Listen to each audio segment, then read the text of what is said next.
Okay. Hello, it is February 20th, 2025, and I'm here with Darlene Teahen, and I'm really pleased that we're having time to chat today. If you're joining me for the first time, I'm Megan McDonald. I host all different sorts of discussions, and I participate with other people too in discussions about all sorts of different holistic health, self-healing methods, spiritual discussions, and I like to bring on people that I enjoy talking to and who in a lot of cases, it's been a few years that I've known them, and we've had all these private discussions, and now we're starting to put more things up, to have broader discussions, to invite more people in to see what is going on all over the world with people who are interested in these topics. So today I have Darlene Teahen with me. Darlene works also in the realms of holistic wellness, self-healing methods. She works with clients online and in person, depending on where she is in the world at that particular time, as I do. We both travel and move around quite a bit. And we met because I was looking for somebody who could help me understand more about my health. And I found Darlene about 7 years ago. She lived nearby at that time, and she helped me to understand more about what was going on with my body. And we ended up sharing this wonderful practice of Shivambu together over time. And I'm assuming if you're on my site, you know what Shivambu is, but it is urine therapy, plasma therapy. There's different ways to talk about it. And you can look at other videos that I've done to talk about urine therapy and Shivambu in more detail. Um, Anything you'd like to add, Darlene? hmm Yeah, it's been great chatting with you, Megan, over the years and getting to know ourselves and our practices and how we go about being in this world. Um, it's amazing. Um, Mm-hmm. And yeah. today we were chatting as well, like what did we want to get into today and how did we want to take the conversation? So one of the things that we both are noticing, we're aware of in terms of the energies, some of the words were around awareness, connection, and picking up energies that are not ours, getting stuck in or swirling around with, putting a lot of our time into an energy that isn't ours. And yeah, that's sort of where we started. When I say all of that, what comes up? Yeah. So, with the internet's amazing because we wouldn't be able to have this chat from across the world without the internet. Until we, develop our telepathy. We're getting there.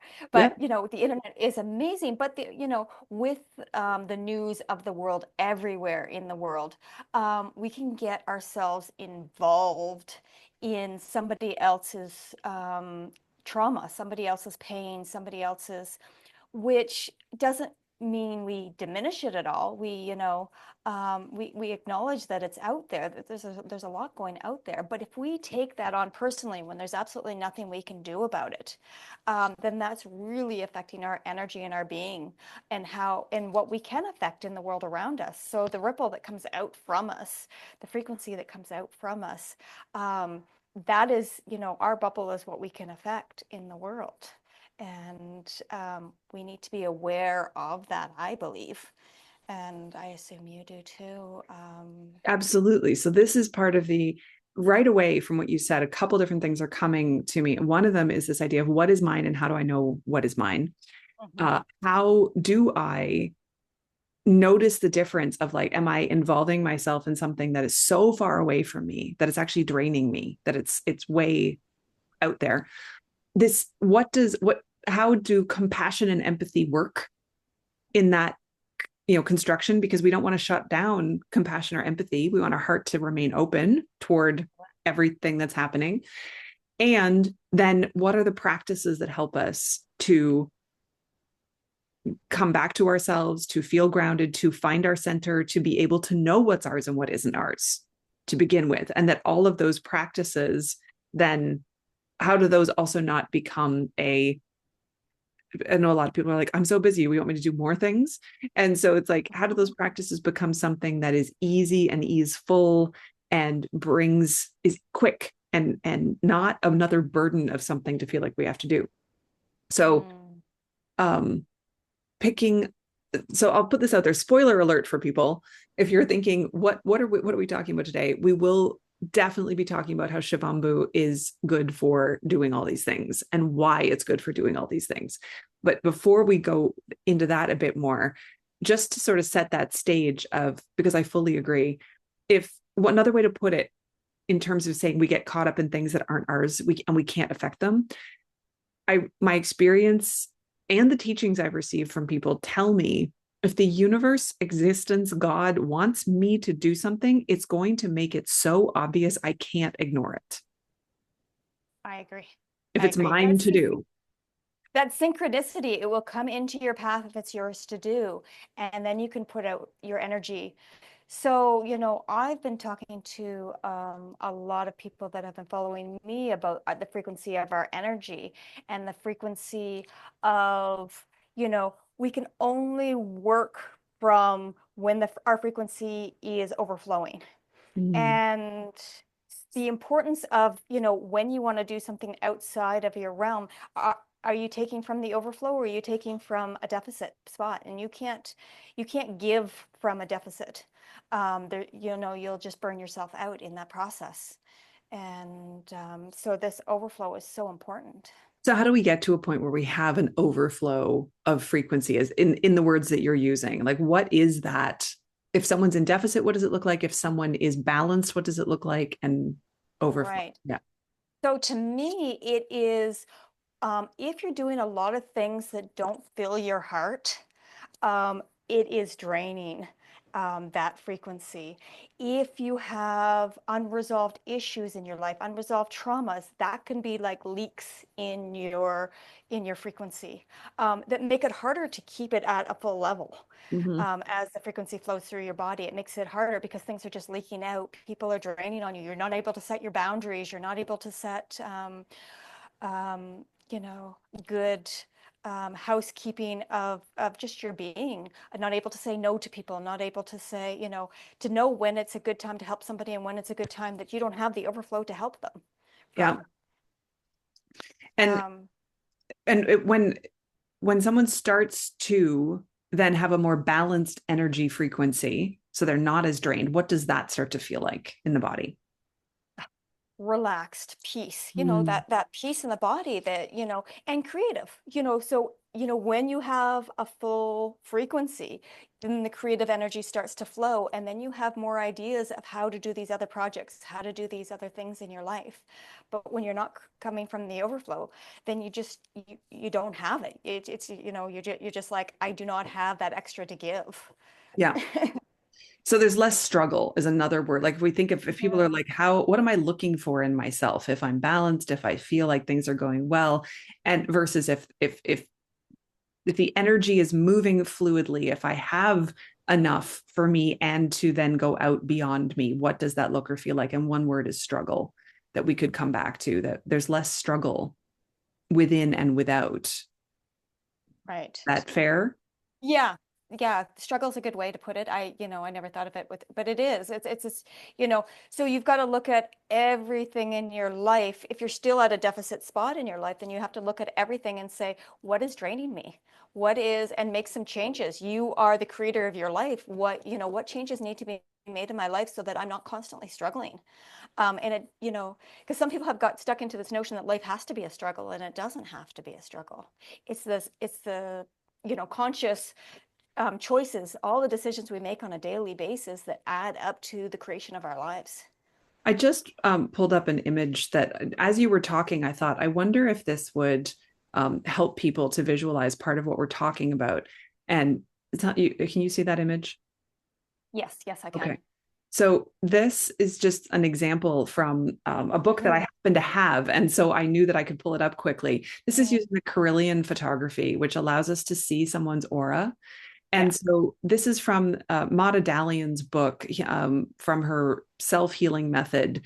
And I'll put information for that down below too. But I knew that in her book, she had this example. And this is the same person. The top is the person photographed before they did a self-healing session.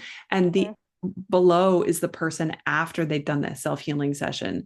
And this is one healing session. But when you're talking about, you could have leaks in your energy, That's part of what we're seeing around this person's body. That's And so that's when you say exact Yeah, that's exactly what I feel when I do energy work on people. I feel these energy leaks, because the energy comes up and down and around your acupressure points and through. We're electrical beings, our heart's beating, our brain's going. We have an electrical current. And this is why when people do electrical um, photography and electrical beings, this is what, and some people are able to see it, and I feel it. This is what you feel is when there's absolutely holes in their being.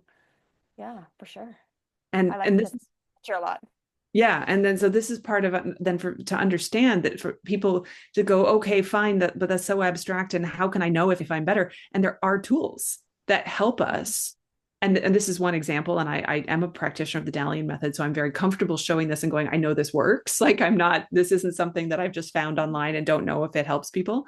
I know this works. I use this particular method a lot, but that idea that after this is, just after one session, that somebody is really able to shift their energy, um, and there's other ways to do that, as well. So over time, part of it is if we're used to being in a deficit, as you said, if you're used to having those holes, and then Yeah, over time it starts to get better, then what does that, like we can see from that image, if somebody's used to the first set of images, they're going to be used to a certain way of operating. If they start to get used to operating with those really filled in energy field, they're going to have a different experience of life.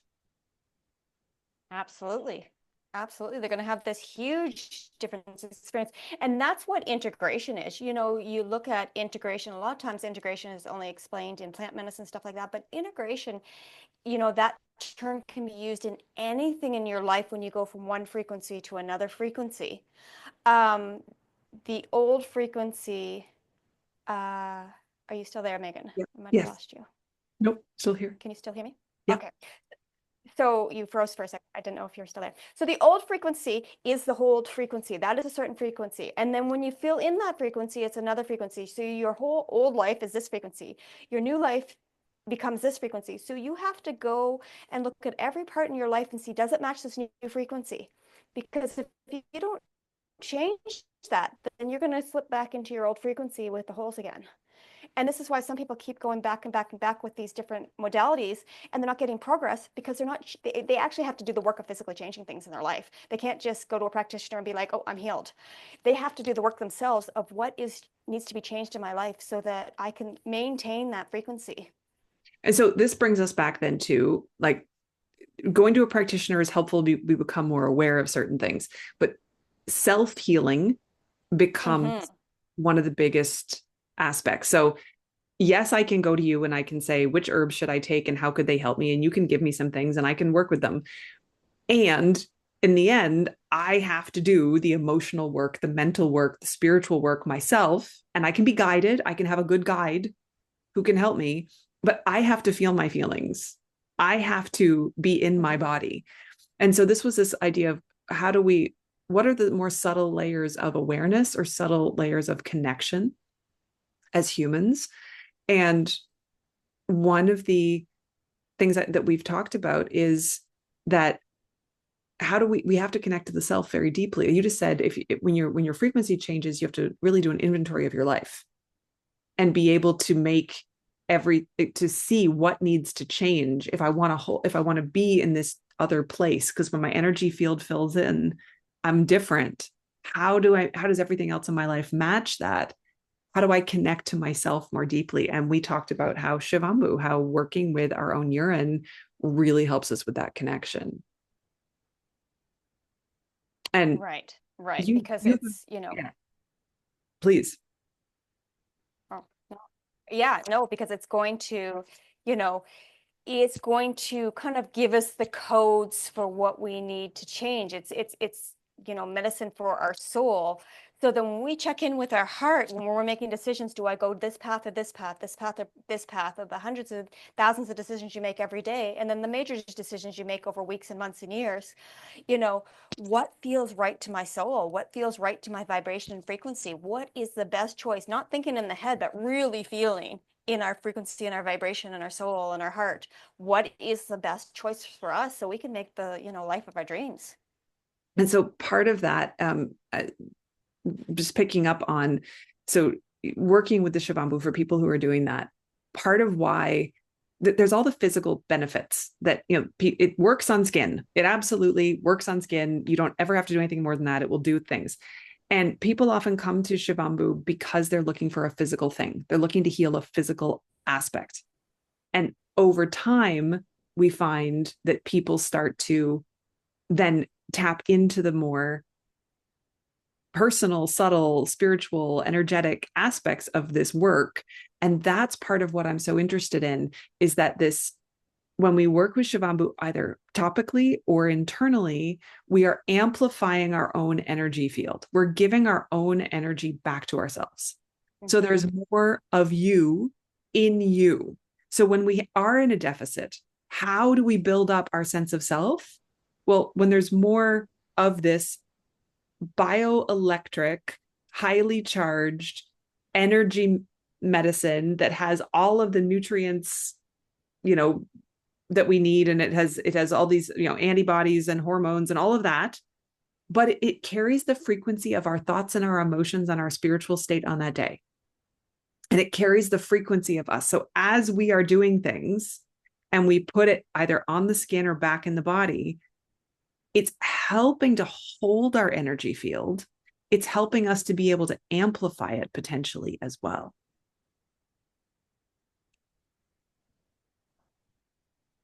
This amplification of our energy. So, once we've got our holes filled in, so we look at that diagram, with the holes there, then we can learn to expand it out.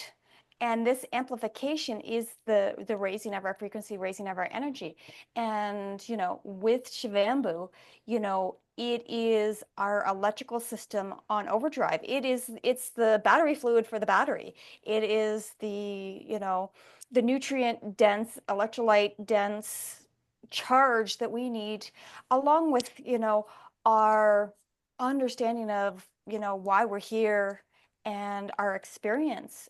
And so, it goes back to, spirituality to me is really an understanding of our own experience in the world. It's not an understanding of somebody else's experience, but our own personal experience within the world. And we can learn from other people's experiences, but then like, how is that relating to me though? How is that relating to how I'm, walking on this earth and what my footprint looks like,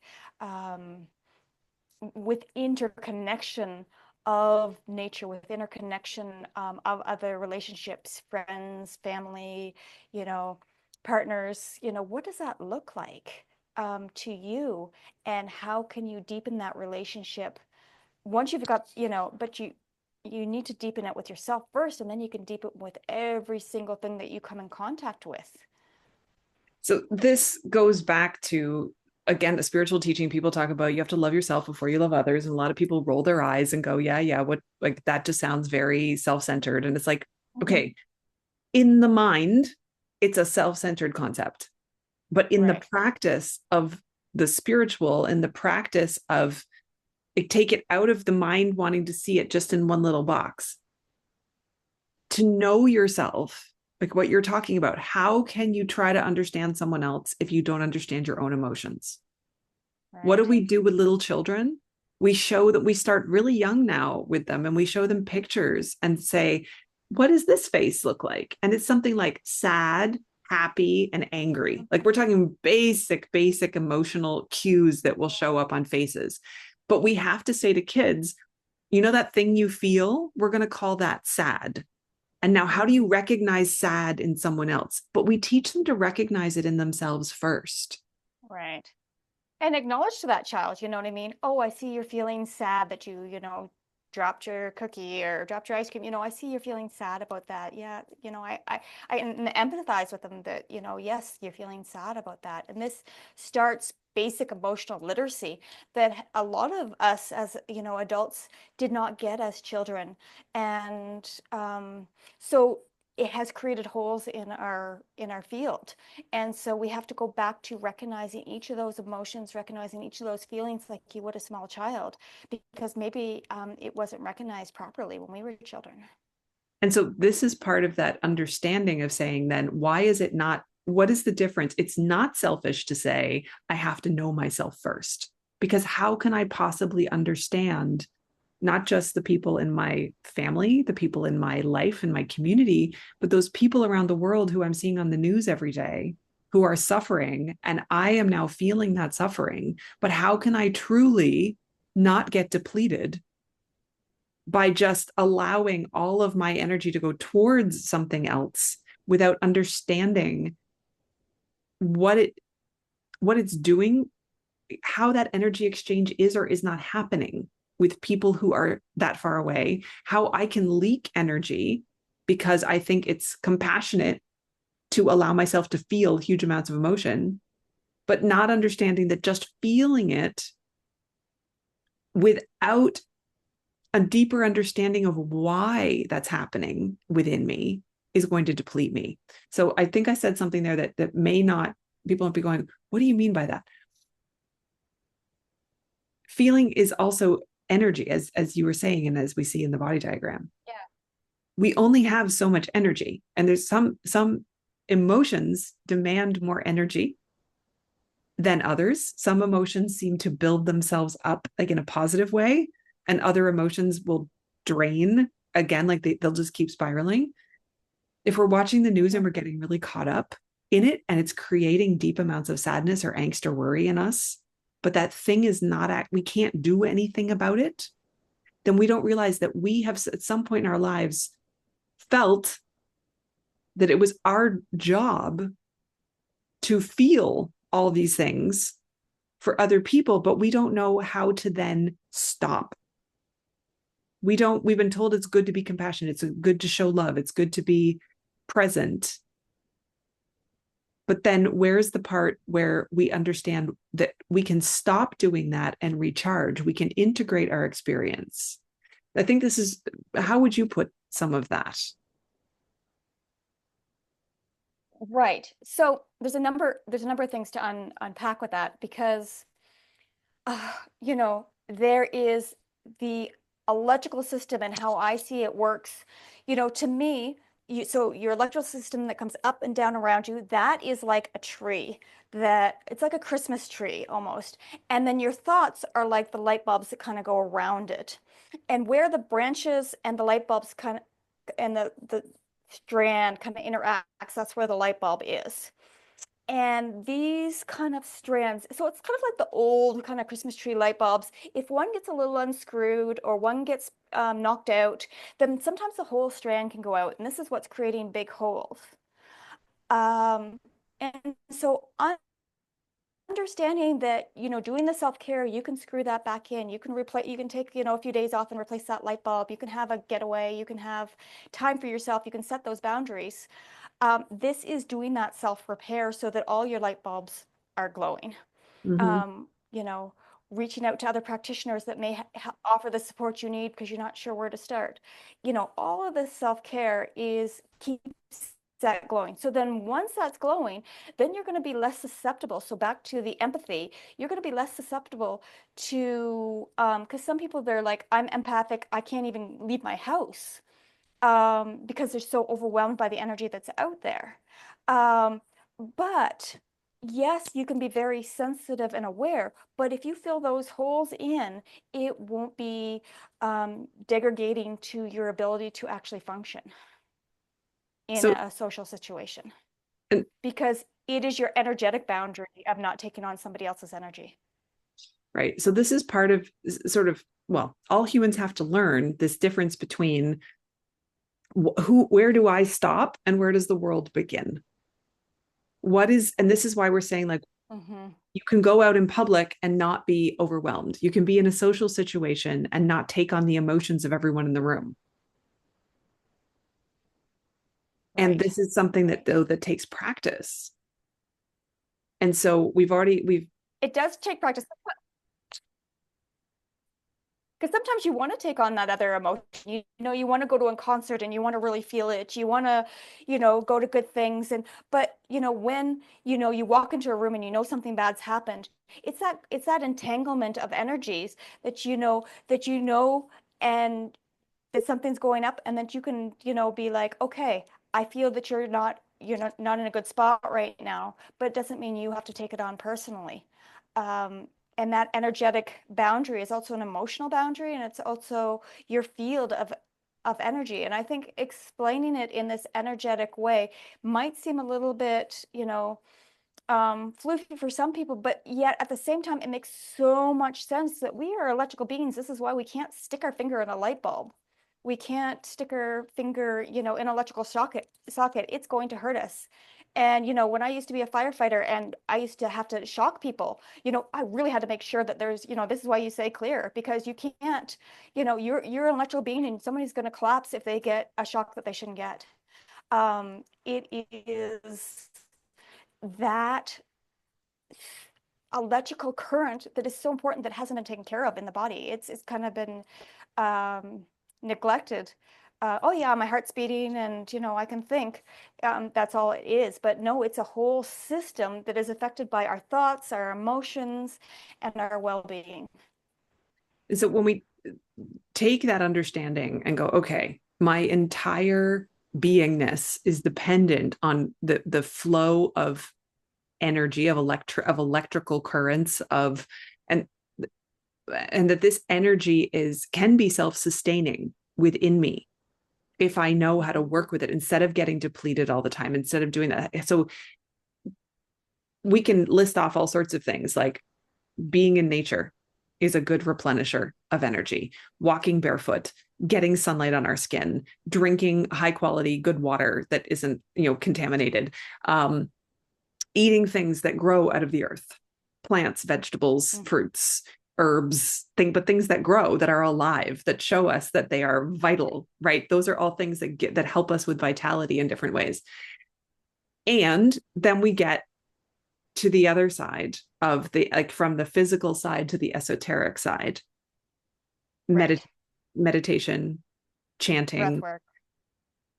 breath work. I mentioned the Dalian method is one that I do. You work, I mean, you help people. We both are people who do different types of energy work. I'm trained in Reiki and things, but you're trained in Reiki and other things beyond that.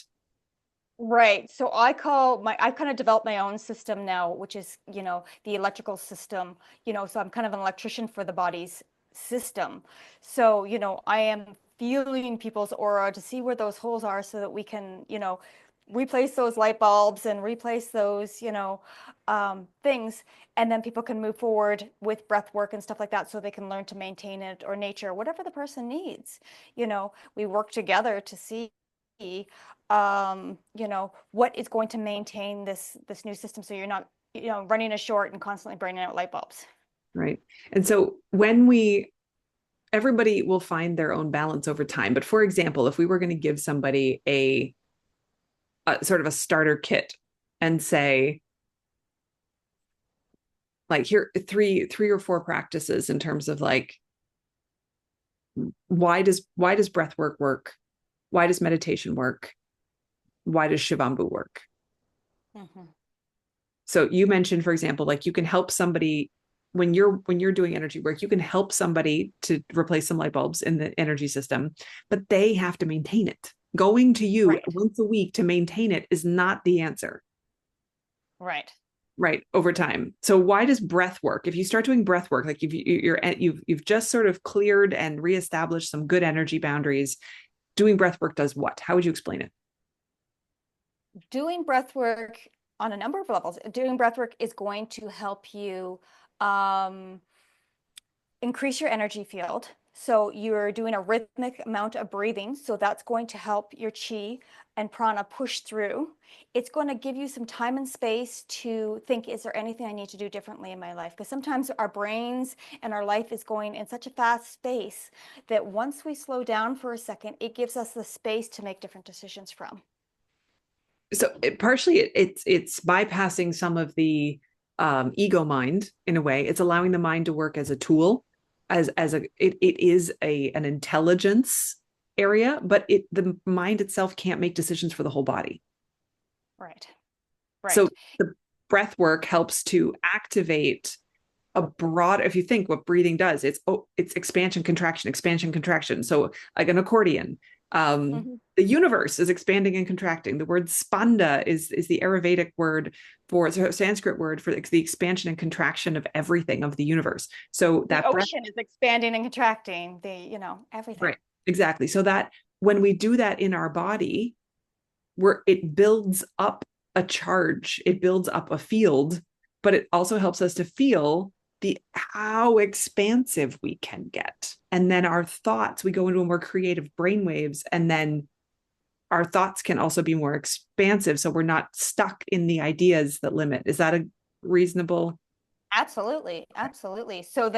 You know, so then once our thoughts are able to expand a bit more, then we're thinking from a bigger box. We're thinking from a more expanded spot. So then, if that's part of our daily practice, then we're going into our work from an expanded point of view. We're going into our life from an expanded point of view. It's also, regulating our nervous system, which can, produce too much cortisol and adrenaline, and keeping our adrenals at a good pace so we don't burn them out. Uh, it is so important for so many levels to keep this system functioning properly. Okay, so I mean, obviously, there's so many types of breath work and so many people who do it. So, like, go search for breath work Mhm. practices if you don't already have one. There's ones Right. that are very cooling and soothing, and there's others that are very energizing and opening. And there are some that do a bit of both. And it really Yeah. depends on what the person needs and how they want to get into it. But there's no lack of breath work out there. Okay, meditation Hmm. also. Again, many, many types for sure. Yeah. Many types of breath work. There's many type, you can walk in nature in many different types of ways. Um, how you do things is a personal practice, and this becomes your spiritual personal practice.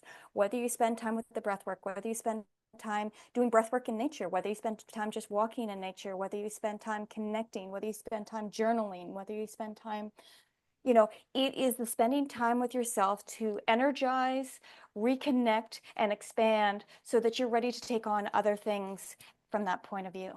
So part of what I keep hearing is this in what we're both saying is this coming back to first we have to, or not first, they'll happen together. As we do these sorts of practices, we start to really feel, where am I and who am I? So the questions are always come back to, who am I? Why am I here? What am I here to do? Like those are the spiritual questions that lead us. But when we do breath work, we start to feel our physical body differently. When we meditate, we start to feel the physical body differently. As we then continue to do this, then we start to feel the expansion that we can have. And this is what you were talking at the beginning about frequency being able to overflow. Well, part of it is this feeling of when we understand how the breath can expand within us, we're actually starting to feel what it feels like to hold a bigger energy field. Mhm. So we have to know where our boundaries are before we can feel the expansion that's possible. And we don't hold an expanded field 24/7. We move. Everything keeps moving. And over time, maybe we start here and then we start doing it further, and then we start doing it further. And this becomes normal to be out here, to be able to hold this. But it's not static. It's not this. Right. And I'm glad you mentioned that because, our frequency isn't one frequency. Our frequency is between two frequencies. It's our low of the day and it's our high of the day. That's and then somewhere in between is our frequency. Our low of our week and our high of our week, our low of our month and our high of our month. That is our frequency. And, as we keep working on it, it's going to go up and down and up and down. And you might have a really bad month that it's down a little further. But if you do some self-care, then you can bring that back up between those spaces.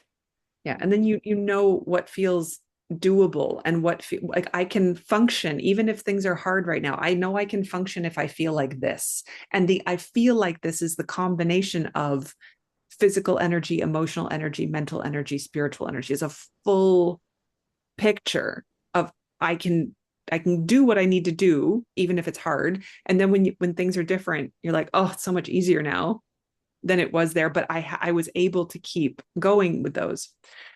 So if we come back to Shivambu,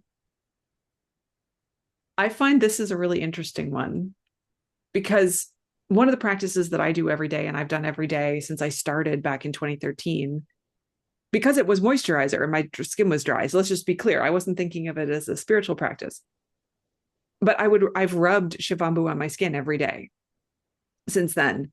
And that is a very defining way of knowing where my boundary is. Like just my physical skin is here. And I reinforce that every day with Shivambu. So that there's one element that for me, I think is a really interesting way that it helps with that. Why is it good at the self-care and the helping to know where I am in space and time? And then the expansion part is I find drinking it, using it in other applications, it floods my system with energy. And I feel more expansive. My thoughts get easier. My breathing can change. My overall relaxation comes in when I work with it more. If I'm tired, it'll give me energy. If I'm overwhelmed and a bit frazzled, it will calm me down. But even the calming is a more expansive state than the frazzled. The frazzled is a contracted state. So I'm interested in this part too. Like my own experience tells me it works, but to have the discussion a bit about how that functions. Mm-hmm. It, you know, hmm. In your That experience, like, would you say those things are true too? absolutely, absolutely, because, I am, let's look at the sun because right now I'm in Guatemala and it's very hot on a daily basis.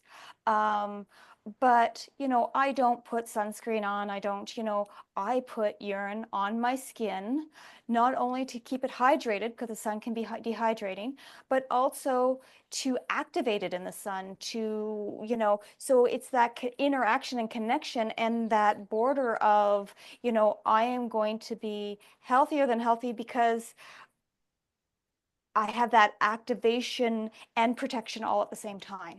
Mm. So it is the top and the bottom. It's the protection and activation that I need to go about my daily business, to be in the sun as long as I need to be, without fear that I've had too much sun. Mm-hmm. Mhm. And that, well, I agree. I love putting Shivambu on my skin and being in the sun. It feels amazing. Right. It feels really energizing as well. Absolutely. And my skin just seems to want to soak up more and more. I've never reached a point where the skin said, you stop now. I'm Hmm. saturated. Whereas, if you put on oil or you put on cream, at a certain point, the skin won't absorb anymore.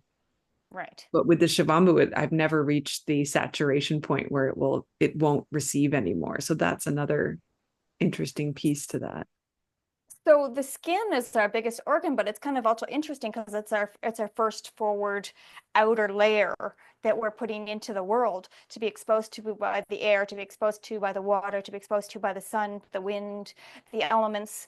It is our human outer layer, where energetically we have an outer layer that isn't seen, but they're both interconnected. Does that make sense? Yeah, well, and this is part of why it's hard to explain, but I find that in the morning I can wake up and I'm in bed, and for whatever reason, it's that kind of like getting out of bed on the wrong side of the bed or whatever, right? Like you just kind of go, like I just feel off. Things are just a little sticky. I don't feel like myself. I feel a little annoyed, or I'm not jumping out of bed filled with joy at the moment. But I know, as I've done this hundreds, if not thousands of times now, if I get out of bed and I, brush my teeth and go to the bathroom and whatever, take a quick shower.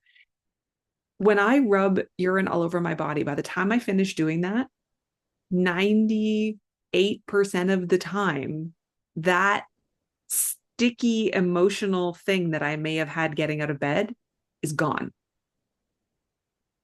So there's this interaction between my whole energy field and how I can shift the energy at that skin layer by using my own medicine. And I have found that this happens over and over again, that I suddenly find myself having more positive emotions and more positive thoughts when I've rubbed urine all over my body. And so that shift, and it does feel like then it's almost like on those, I'm using the waking up just because I think everyone's had that experience of waking up and going, oh, I just don't quite feel something in my energy field is contracted somewhere, but I'm not even sure how I could figure out what that is. Whereas, and I mean, I could use bigger energy tools and things like that, but on the layer of just being able to use the Shivambu, I don't need to know exactly where the energy problem is.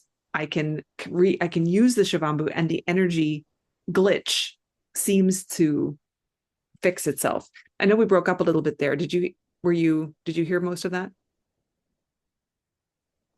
I was able to hear all of that. Okay. Yes. So I don't have a mechanism or like a way to draw what I think is happening with the energy, but I know that if I rub the urine all over my skin, the energy settles, the energy shifts, I get more expansive. So that there's that sense that my connection to my aura is immediately different. Right. How that, and I absolutely agree with you, but how would you explain that to someone who's never felt that before? Oh, um, yeah, it is, like cures like. It is you within that frequency range, giving more of you within that frequency range so you can feel the full frequency again if you're at that bottom of that range, is Yes. how Yes. I. Yeah. So yes, this is good. This is helpful so that we can, because, and it could be fresh or aged, both. There's fresh Shivambu, fresh urine, or evolved or aged urine, but I can both do it. Both will have this effect. And this goes back to what I said earlier in terms of that sense of there's you is completely encapsulated in this liquid. When you put it on, you're putting more of you back in you, which makes it easier to be you. And it's easier to hold the frequency of you when you Yes. reinforce this is me. This is my frequency. So it's like I can take a deeper breath. I'm more supported by me than I was before. I've just used myself to support myself. Right. Right. And so Which actually, go. that just, yeah, goes back to the energetic holes. So if, let's say you've got a hole because you didn't feel supported sometime in your life, well, that goes back to you. How do I support myself? And am I supported? Am I supporting myself? Because that reflection comes back into, I can't feel supported by others unless I feel supported by myself. And so if I'm supporting myself with the Shivambu, with my daily practices, with my breath work, with all the support I need, then I can permanently put a patch over that frequency hole that's in there and say, yes, I understand it. And then my brain patterns are going to be, yes, I understand how to take care of myself. And that hole will never be a hole in the future because I know how to do it. Mm-hmm. So yeah, it comes back to where we started in terms of how do we find connection to the self.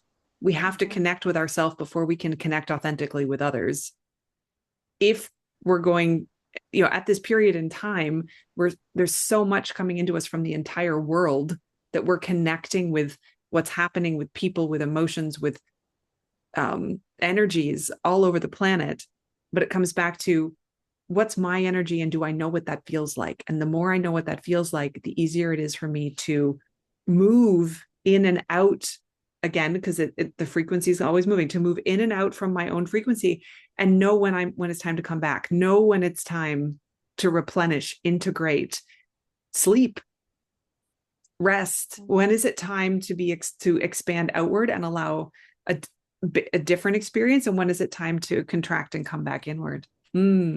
Right. And especially as women, we have this flow of our cycle over the month, and this we're supposed to contract and expand throughout that cycle. And once we learn the phases and learn what our body needs, that it's not a good time to book a meeting if we're in a contracted period. We need to go inward and do more reflecting, where it's a good time to, book a big, conference or a big, call like this, when we're more in an expansive state. Yeah. Yeah. Mm. So I love where this conversation went. I think this is really a good one in terms of trying to explain some of the things that people may be hearing all the time, like why should I do this practice and what about that practice? And also for people who are just thinking, why am I overwhelmed at the moment with what's going on in the world? And to talk about how does our energy interact with that, and what practices could I do or use to bring in? And when I said at the beginning, I'm not asking you to do 17 more things. You can do a urine body rub in 5 to 10 minutes, depending on how long you want to give it. Some people just pour it over their head and rub it in. I actually spray it on my hands and rub it, or I dip my fingers and rub it in, just like moisturizer. You dip it in and rub it on your shoulder, and dip it in and rub it on your arm. Yeah. So that takes very little time to do. And it's part of, a lot of people will put on oil or moisturize anyway. This is not a 2 hour Yeah, I process. would say it takes less than 2 minutes. You just put it on your hands and rub it from top to bottom. Yeah.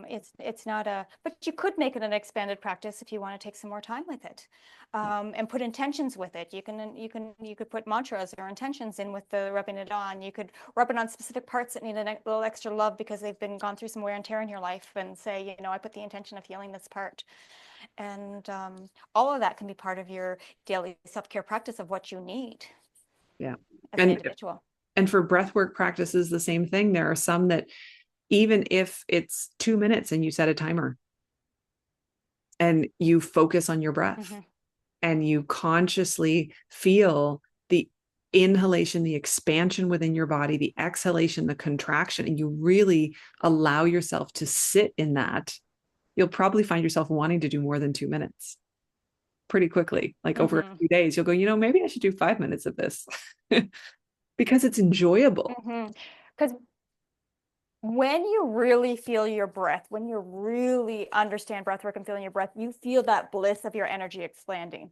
There's a bliss to it that people feel in meditation, that people feel in long distance running, that people feel in anything that comes over your body when you're really connecting and in the flow with your being. Yeah. So doing some breath work with the meditation, the same thing. Meditation is about, there's so many different types of meditation, but if I'm just saying, like, sitting in silence, the most simple meditation, just sitting in silence, is about watching the breath without trying to change the breath. Hmm. So often you do breath work before you sit in silence to get a lot of that movement out, any nervous energy out of the body, so that then you can sit and just allow the breath to come and go as it wants to without trying to manipulate it. There are meditations that do couple manipulated breath work with meditation.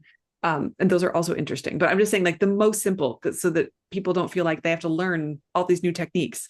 You can do a couple minutes of watching yourself breathe deeply and follow every single breath and let them be as full as you can make, like a big full inhale, a big full exhale. Then you can sit in silence for 2 minutes and not manipulate the breath and just go watch it, but just watch it and notice the thoughts coming and going, but not jump into the story. And then you can do a body rub with Shivambu and go, all right, I'm really aware now of my breath. I'm aware of my thoughts. I'm aware of my emotions. And I've just delineated the whole outside of my body. You can do Shivambu before you do practices. You can do Shivambu before and after. All of these things are possible. But the point is, what we've highlighted today are things that are free, self-healing, and don't take a lot of time, and could really make an impact on how somebody feels on a daily basis, and help them to grow that awareness over time of the energy that we have. And from where Darlene started, we're a tree, and of the energy comes up and out and in. There's different diagrams, the toroidal fields, there's different ways of understanding how that energy works, but we can actually learn to hold higher and higher free states of frequency by doing these simple things. Anything you'd like to add? Yeah, I would just say, the simpler the better to start out with, but yet consciously say, for this week, I'm going to breathe every day for 2 minutes.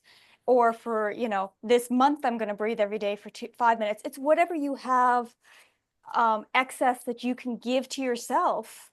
But yet, if you don't give it to yourself, you won't have the excess. So it's that, like Kier's like, you've got to take those times and then say, okay, for this week, I'm going to try this practice for this amount of time. This is the time extra time I have, and I'm going to try do it for this amount of time, and really committing to this is what my practice is going to be. And then you can change it again. And okay, for this week, I'm going to do this month. And then you can find what feels the best to you and what's the most recharging for you, so that when you're in a low frequency period, you know what recharges you the best. Oh, I've got to go back to that practice again because that really recharged me and I know I'm in a low spot right now. Yeah. Yeah. Beautiful. And this is over time, it all becomes easier. And there's some people who, if you've been doing the same practices for years, sometimes you just need to try something different occasionally to Absolutely. change it up. And so these are also potentials for people who have really strong practices that they love, just adding in an extra thing. I've already got some ideas percolating on things we could do for another chat another time, but this is really nice to talk to you about what's happening, what we're both noticing in the world at this moment. And Mhm. I feel like there were some really nice explanations and visuals that we got to today by having this talk together. And that's what I love about this is when you have the opportunity to talk and share in a way that I wouldn't get here if I just sat here and spoke out loud on my own, right? It's much more dynamic to have a conversation partner. Well, thank you for inviting me on this conversation today. It's something that I've been talking about for a while too, and I am, for me as a healthcare practitioner, working on your energetic field is a key part of your health. You can work on your physical all you want, but without the energetic, it's a balance beam, and you have to have both in order to be fully healthy and whole. Yeah, absolutely. So thank you, Darlene. We'll do this Oh, again. thank Thank you, you. Megan. Thank you to everyone who joined us. See you next time. Bye.